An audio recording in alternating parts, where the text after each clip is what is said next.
Epstein files വായിച്ച പകുതി മുക്കാലും പേർക്കും മനസ്സിലാവും എപ്സ്റ്റീന് ഏറ്റവും കൂടുതൽ ആകാംക്ഷ ഈ പാസ്റ്റിലോട്ടേക്കും ഫ്യൂച്ചറിലോട്ടേക്കും പോകാനാണ്.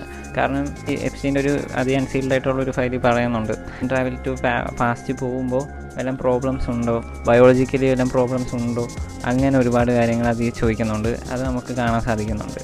സോ ഞാൻ ചോദിക്കുന്നത് എന്താണെന്ന് വെച്ചാൽ, ആൻഡ്രൂ ജാക്സൺ $20 ബില്ലുള്ള പുള്ളീനെ എപ്സ്റ്റീനെയും കാണാൻ ഒരേപോലെ ആയിരിക്കുന്ന ഓക്കെ കോയിൻസിഡൻസ് ആണെന്ന് നമുക്ക് പറയാം. ബട്ട് ഈ എപ്സ്റ്റീൻ്റെ കമ്പാനിയനും ആൻഡ്രൂ ജാക്സൻ്റെ ഭാര്യനെയും ഒരേപോലെ ഇരിക്കുന്നതെന്ന് പറഞ്ഞാൽ ഇതൊക്കെ കോയിൻസിഡൻസ് ആണ്. കമൻറ്റ് ബോക്സിൽ ഒന്നും തെറിയൊന്നും വിളിക്കുന്നത് ജസ്റ്റ് ഒരു തിയറിയാണ്.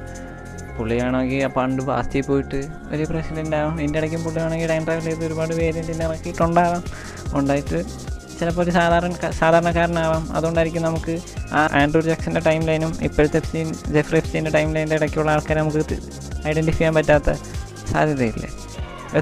എത്ര കേസ് കേട്ടിട്ടുണ്ടോ നിങ്ങൾ ടൈം ട്രാവലിങ്ങിനെ പറ്റി? എന്താ ഒരാൾ വന്ന് സ്റ്റോക്ക് കറക്റ്റ് ഗസ് ചെയ്യുന്നു, മറ്റൊരാളുടെ ടൈം സ്ലിപ്പ് ആവുന്നു. അപ്പോൾ ഇതും ഒരു തിയറിയായിട്ട് നമുക്ക് കണ്ടുകൂടെ?